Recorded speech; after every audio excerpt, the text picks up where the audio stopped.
Mr. President of the Serbian Academy of Science, representatives of international organizations, Mr. Director of the Jaroslav Cherny Institute, I am indeed honored to be a guest of this important gathering to witness the launching of an important UNESCO Category 2 regional center related to the adaptation to climate change.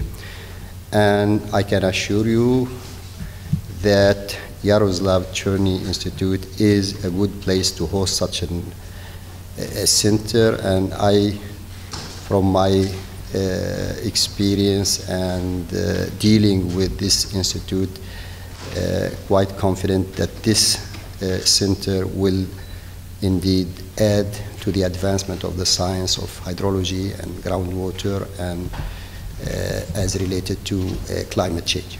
Of course, my country has a very long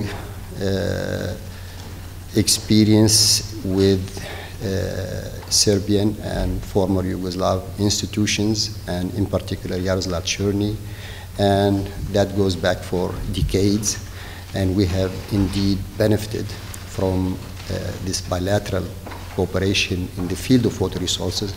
As you know, the water resources in Libya are scarce, limited. We are indeed among the 5 poorest countries in the world in terms of water, renewable water supply, I would say. But that doesn't mean that we did not play an international role in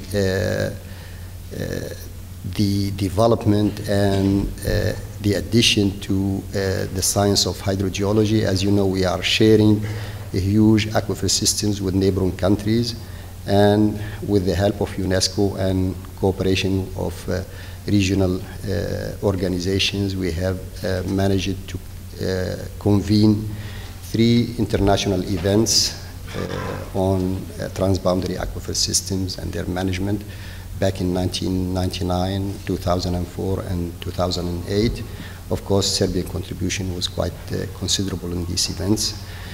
And we have also been granted the right to create a Category 2 center, a UNESCO Category 2 center back in 2007. Dealing with shared aquifer systems in Africa and the Arab region. The center is now operational, it's just starting in fact. And I had the honor to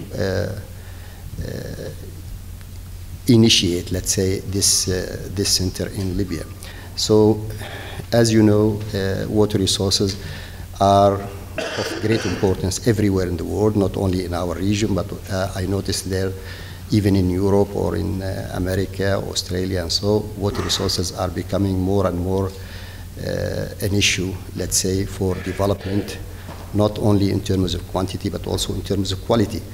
If we add to that, of course, the climate change dimension, it will indeed have to be given considerable attention by all of us. So I am, as I said, very pleased to be here to renew at least my contact with the Serbian institutions, and in particular the Jaroslav Cherny Institute. Of course, I been here back in the early 80s when former Yugoslav Republic was very cooperative in, as we say now, North-South cooperation. At that time, it was the initiation of the African hydrogeological map, and the Yugoslav Republic was one of the countries that contributed both scientifically and financially to this project, and it has been accomplished due to the assistance, and we had several conferences and workshops organized both here and in Zagreb. So again, I am very grateful for being invited to this important gathering, and I'm very glad to be here, and I hope that future cooperation between my country and Serbia will continue as usual for the benefit of all of us. So thank you again, and I wish you a successful stay, and goodbye.